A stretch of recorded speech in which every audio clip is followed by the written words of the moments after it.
Wednesday evening சென்னையா ஊட்டியான்னு தெரியாத அளவுக்கு கிளைமேட் அவ்வளோ சில்லுன்னு இருந்தது. சரி, இந்த கிளைமேட்டுக்கு சூடாக காரமாக ஏதாவது சாப்பிட்டா நல்லாயிருக்கும்னு சொல்லிட்டு நைட்டு டின்னருக்கு ஆந்திரா மிர்ச்சி கிரேவி தான் பிளான் பண்ணியிருந்தோம்.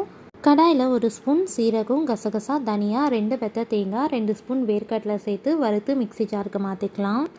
இப்போது கடாயில் கொஞ்சமாக எண்ணெய் சேர்த்து 2 வெங்காயம் கட் பண்ணி சேர்த்துக்கலாம். வெங்காயம் நல்லா வதங்கினதும் அதையும் மிக்ஸி ஜாரில் சேர்த்து அரைச்சி தனியாக எடுத்து வச்சிடலாம். இப்போ கடாயில் ஒரு கரண்டி எண்ணெய் சேர்த்து பஜ்ஜி மிளகா 2ஆக கட் பண்ணி நடுவில் கீரி சேர்த்து வதக்கி தனியாக எடுத்து வச்சுக்கோங்க. இப்போது அதே எண்ணெயில் 1 ஸ்பூன் கடுகு, 1 ஸ்பூன் இஞ்சி பூண்டு விழுது நம்ம அரைச்சி வச்சுருந்த பேஸ்ட் சேர்த்து நல்லா மிக்ஸ் பண்ணிக்கோங்க.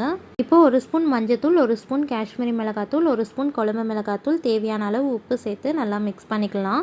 மசாலா பச்சை வாசனை போனோடனே 2 தக்காளி கட் பண்ணி சேர்த்துக்கலாம். தக்காளி நல்லா வதங்கி வந்தோடனே நம்ம வதக்கி வச்சுருந்த மிர்ச்சி இதில் சேர்த்து நல்லா எண்ணெய் பிரிஞ்சு வந்தோடனே இறக்கிட்டா Andhra mirchi gravy ready. Video பிடிச்சிருந்தா லைக் பண்ணி சேனல் சப்ஸ்கிரைப் பண்ணிக்கோங்க.